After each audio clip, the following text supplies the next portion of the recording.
Quelle est la première qualité que doit posséder une arme dans une optique de survie? Alors, la question est moins ouvertement posée en France depuis 2022, car on a peur de l'amalgame des autorités. En effet, si on est détenteur d'armes, on s'expose à la perte de nos détentions si les autorités jugent qu'on a un mode de vie survivaliste. Alors, c'est vague, et à mes yeux totalement illégitime, car on est dans le domaine du crime de pensée et de l'arbitraire. Or, l'ARPAC a bien demandé des précisions dans une lettre ouverte, mais n'a pas eu de réponse. Alors, je ne suis pas survivaliste, donc a priori pas concerné, et la question de l'usage des armes par les civils m'intéresse, je vais donc partager mon opinion. Alors, pour certains, une arme de survie doit être une arme de calibre 12 pour sa versatilité et sa disponibilité. Pour d'autres, une arme de calibre 22 rifle. Alors, pour le coup modéré, sa discrétion, et aussi sa disponibilité. Alors, pour d'autres encore, l'arme pour la survie doit être l'arme d'épaule et l'arme secondaire de l'armée de son pays, dans une optique de compatibilité et d'arsenal.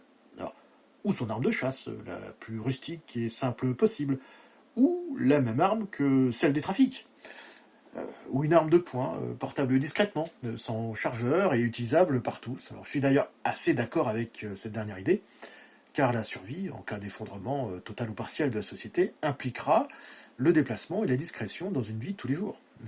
Et enfin, pour certains, n'importe quelle arme à feu fera l'affaire, pourvu qu'on en ait une. Alors, toutes ces idées me semblent justifiées. Elles dépendent beaucoup du contexte, de l'expérience et de la situation personnelle de chacun. Toutefois, à la vue de l'histoire, il manque à mes yeux la qualité fondamentale que doit avoir une arme pour la survie. L'arme de la survie est celle qui ne sera pas confisquée par l'État avant qu'on en ait besoin. Alors, on peut voir plusieurs degrés à cette idée. Alors, certains pensent qu'il est plus sûr de ne pas avoir d'armes de catégorie B, d'autant plus dans notre contexte réglementaire, ou d'avoir juste passé son permis de chasse pour une arme de catégorie C, ou encore de se contenter des armes à poudre noire de catégorie D.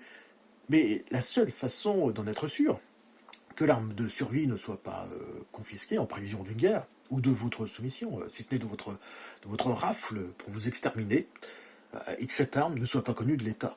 Alors l'effondrement quasi instantané de la société avec la disparition des fichiers d'armes est loin d'être probable. Et nous avons le droit de nous défendre, alors aussi bien des criminels que de la tyrannie. Alors c'est pourquoi les armes ne devraient pas être enregistrées, qu'elles ne le soient pas, ne devraient pas être un crime. L'enregistrement des armes n'empêche pas les crimes, ni ne les résout. Ça ne sert qu'à se les faire confisquer à l'envi par un gouvernement sur une pente autoritaire ou pire. Alors la détention d'armes non enregistrées devrait être constitutionnelle par bienveillance et probité de la part des autorités.